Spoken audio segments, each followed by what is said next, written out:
রাক্ষস, এবার ঈদ উল ফিতরে রিলিজ পাচ্ছে। ও ওর ক্যারেক্টারের বাইরে গিয়ে কাজটা করেছে, শকার হিসাবে আসবে, কারণ ও তো জানে সবাই ইজ আ চকলেট বয়। এখন পর্যন্ত ওর acting wise I would say হ্যাঁ, Junglee was the best acting wise. আমি আপাতত এখন সিনেমা যেটা আসছে রাক্ষস, এবার ঈদ উল ফিতরে রিলিজ পাচ্ছে, তো সেটা নিয়েই বলতে পারি। খুব সুন্দর কাজ করে এসেছে তারা, শুটিং শেষ করে বিদেশে যে পার্টটা ছিল সেটা করে এসেছে, দেশের কিছু অংশ বাকি আছে, তো হোপফুলি কয়দিনের মধ্যে এটা শেষ হয়ে যাবে শুটিংটা।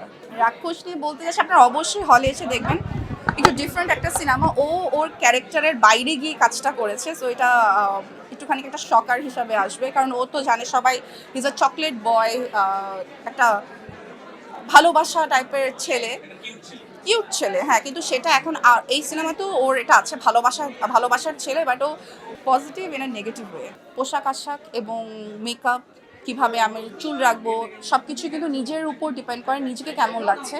আমি যদি নিজেকে সুন্দর মনে করি দেখার পরে, সেটাই আমার জন্য ইটস গুড ইনাফ।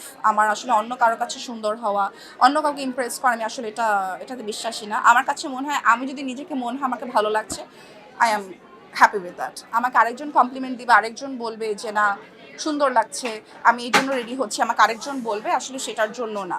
পরিষ্কার অবশ্যই, রাস্তাঘাটে ময়লা নেই, নিরাপত্তা, তারপর হচ্ছে আমাদের অর্থনীতির যে অগ্রগতিটা হয়েছে সেই ধারাবাহিকতাটা বজিয়ে রাখা, তো এরকম বাংলাদেশ আমি আসলে প্রত্যাশা করি।